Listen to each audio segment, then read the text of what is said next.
Welcome sa bagong vlog ng Iron Makina Customs. I'm Paul Anthony Simon Cantos. Ayan, so medyo matagal tayong hindi nakapag-vlog, no? Medyo marami tayong mga projects na hindi natin na-post dito sa YouTube channel natin and sa Facebook. Pero if you want to see yung mga latest natin or yung mga recent na ginawa natin, you can check it out sa aming Facebook, which is Iron Makina Customs, and sa Instagram po natin. Ngayon, andito ako para i-discuss sa inyo ang bago naming vlog, no? Basically, ito ay isa sa mga most popular bikes ngayong 2024. At ito ay walang iba kundi ang Yamaha PG1. Sa Thailand siya unang nilabas, and secondly sa Vietnam. Fortunately, tayo ang isa sa mga una na nag-customize ng PG1 dito sa buong mundo. So basically, ang Yamaha Vietnam nakipag-partner sa Iron Makina Customs para i-customize yung kanilang PG1, especially dun sa launch nila. 3 bikes ang ginawa namin sa kanila, and maganda at maraming natuwa sa kinalabasan ng aming mga motor. After nito, dito nilabas din sa Pilipinas recently lang din. Kami din po ang gumawa para sa Yamaha Philippines ng kanilang demo bikes na PG1 na naka-customize, which is the Camper and the Traveler. Ayan. So, 2 version naman ang ginawa namin dito para sa Yamaha Philippines. Dito sa mga custom bikes na ito, mostly parts talaga ang ginawa namin. Papakita din namin yung pinaka-basic na pwede natin gawin sa PG1. So, as you know, kami po ang pioneer sa paggawa ng PG1, which is kung ano po yung lumalabas sa mga Facebook nyo, design-wise, plus yung mga lumalabas sa mga Lazada or sa Vietnam-based na mga production ng mga pyesa po. Ito po ay base sa aming mga custom na ginawa para sa Vietnam. So basically kami po yung una, or kami yung nag-start ng trend na ito. And so hopefully magustuhan niyo po ang video na ito, at papakita ko po sa inyo yung isa sa mga basic na ginawa namin pero malakas ang dating. Panoorin niyo po ito. So here's the Yamaha PG1 na kinostomize natin as basic build. Ayan, as you can see, very basic lang po yung ginawa namin. At the same time, konti lang po yung mga parts na kinabit namin dito. Pero as you can see, yung look niya, nandun agad. To start things off, so dito man tayo sa front. Makikita niyo po ito. Ayan. So this is the fender na ginawa namin for the PG1.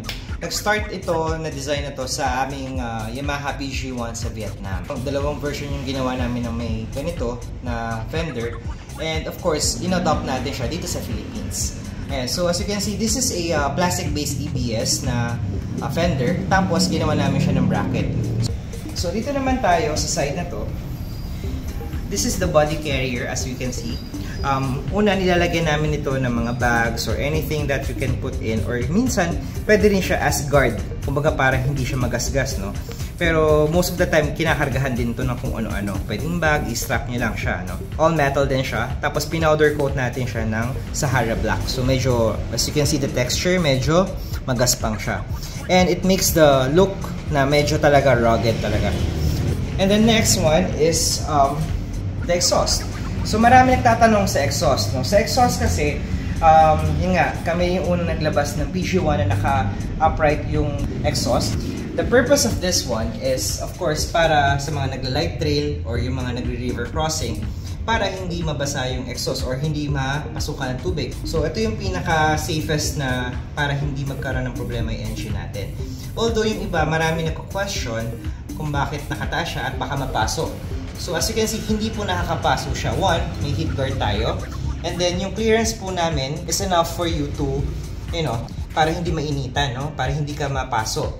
And you have to consider also, it's 115cc. So it doesn't produce that much heat. Because hindi siya ganun kainit. As compared sa mga big bike or mga higher displacement na motor, na talaga medyo mainit talaga. Pero ito, hindi ganun kainit kasi 115 lang to eh. 115cc lang, di ba? Tapos meron tayo, of course, logo ng Iron Makina Customs. Naka-laser engraved po siya, tsaka naka-rivet po siya. Ayan. So, as you can see this one, sobrang premium yan. Tapos, powder coated yung pinaka buong exhaust, no? Tapos, this sa part na to, may cut yan. So, itong cut na to, para mas madali yung installation. Before kasi, nung una namin ginawa yung sa PG1, straight talaga siya all the way. So, we had a hard time to put in yung mga ibang accessory, no? So this time, we improved kung ano yung dapat na gawin dito. So nagkaroon kami ng cut dito. Don't worry, hindi po siya nag-leak. Ayan, disclaimer yan. Okay, so lastly, ito po. So ito, this one, ito ang tawag na skid plate na ginagawa namin for the PG1, no? This is our version. This is our third version ng skid plate. Marami na kaming nilabas, or tatlo na yung nilabas namin na skid plate na version. This one is for the high mount na exhaust, no? Ito yung ginawa namin specific para sa ganitong design. So as you can see, this is all metal. So matibay talaga siya. Ang gamit namin tubo dito is Schedule 40 standard na 7/8 or 22 mm. Tapos, yung pinaka-plate po niya is about 2.0 mm. So makakapal na rin po yung metal na ginagamit namin dito.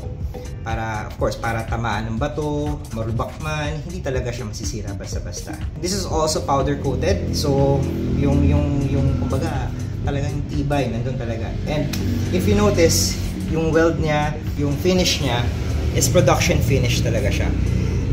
Here in Iron Makina, ito po yung priority namin, no? Na maganda po yung kalabasan ng every part na ginagawa namin. And I will discuss also kung ano pa yung mga possible na pwede natin gawin sa PG1. Kasi marami po kami mga parts na ginawa for the PG1 para sa inyo. Kung gusto niyo talaga ipagawa ito, and you have to customize it. Ayan, so we have some parts na hindi namin naisama dito. We have the headlight guard. Meron din kaming suspension stabilizer. Also, with this one, meron din tayong nilalagay na crash guard, no? So, abang yon para sa mga, let's say, kung sino yung mga tinatawag talaga yung motor, or, you know, just in case na magkaroon ng problema, protected yung motor natin.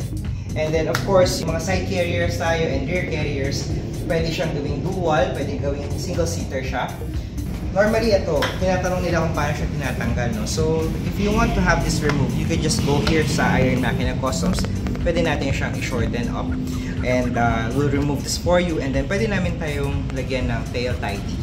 Ayan. Also, we have, if you want this out, you know, all those accessories na pwede palitan, katulad nitong taillight, meron din tayong available for this one. So, marami pong possibilities dito sa PG1. No? Marami talaga siya. Depends on how you use it and how much you want to spend on the bike. So, maraming pwede kayong gawin talaga dito sa motor na ito. And of course, we at Iron Makina Customs can help you with that. So, let us know. Kagandahan po nito, this is one of one. So, hindi po kami naulit ng design. If ever may parehas man na design, hindi po siya exactly the same. Ginagawa namin siya piece by piece talaga. This is made to order. Hindi po kami gumagawa ng maraming pyesa. Kumbaga, ginagawa po namin siya as per one bike lang talaga. So ayan, nakita nyo po yung isa sa mga basic build na ginawa namin sa Yamaha PG1. Napakasimple lang po talaga ng mga parts na ginawa namin. Pero andun na po yung itsura or essence ng purpose ng motor na ito kung bakit siya ginawa ni Yamaha. I hope nagustuhan niyo po yung kinalabasan ng bike namin. Sa susunod po na video, sana po ay antabayanan nyo at marami po kaming ilalabas ng mga bagong motor. Again, this is Paul Anthony Simon Catas of Iron Makina Customs. Ciao!